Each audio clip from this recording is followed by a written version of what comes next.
Alright guys, so a quick rundown overview about the setup I'm using to set a lap.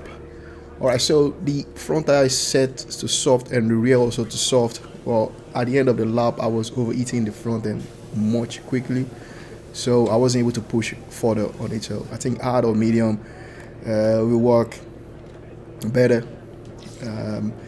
And for the suspension, I'm using a front fork Assetto 2. The reason I'm using this layout is because I always want a maximum stability, almost maximum stability at the front end, because I'm a hard brake and I like to brake deep into the corner and use the trail braking in order to get the bike to turning well, due to the the beginning understeer we have in the game for this year. So you really need to know how to use your rear brake. But enough about that. This is just about the setup today. So the suspension setup is set to have a much stability at the front end, and then we move over to the rear. The rear, I said that one night because I'm always like, I like to slide the rear to get.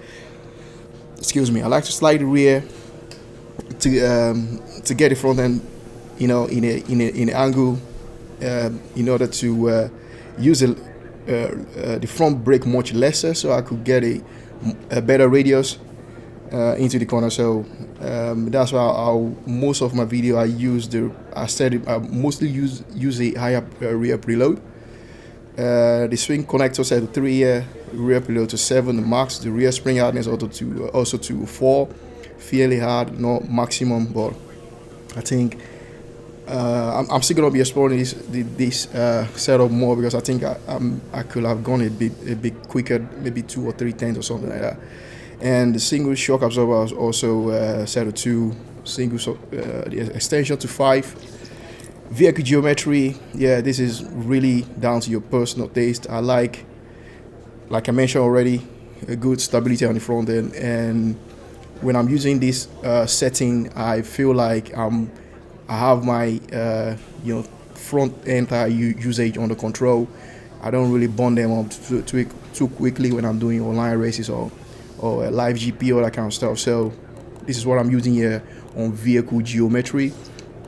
Gear ratio is fairly what I've been using since a while now. I always kind of tweak it depending on the track I am for better acceleration or top speed. So this is my layout for now.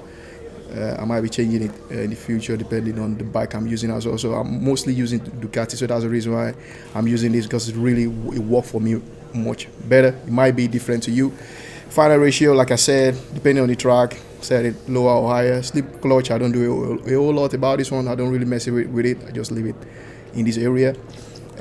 Braking, mostly I dazzle around between 340 mil and 355 mil, and occasionally I use 320 mils depending on the front tire I'm using. So, but mostly I think 355 millimeter will always work in on the most track. But I do find the brake, this brake disc, to be helping me get the bike to turning better. So it's just personal. So it might be different to you depending on how you brake and how you're able to control the bike into the bend.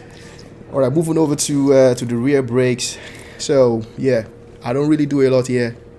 It's all my setup. I always leave it to here. So this works for me very well. And the electronics. So traction control, depending on the track you are. On Catalunya right now, I set it to 2. So the less traction control you are using, the better. Actually, the faster you're able to go. But you need to manage your throttle application and not too greedy. So engine braking set to 4, depending on the track as well. So it is smoother track. I would say you should put this one to 3rd. I think I forgot to lower it actually. Anti-wheelie, this one most of the time is always between 4 and 3 for me. And power mapping, says it all. So this is the setup, guys. I hope you enjoyed the video, and if you do, hit that subscribe button, like the video, and also comment. I do massively appreciate your support on my channel. Thank you so much for being here. I will see you at the next time, guys. Stay safe out there. Driz out. Peace.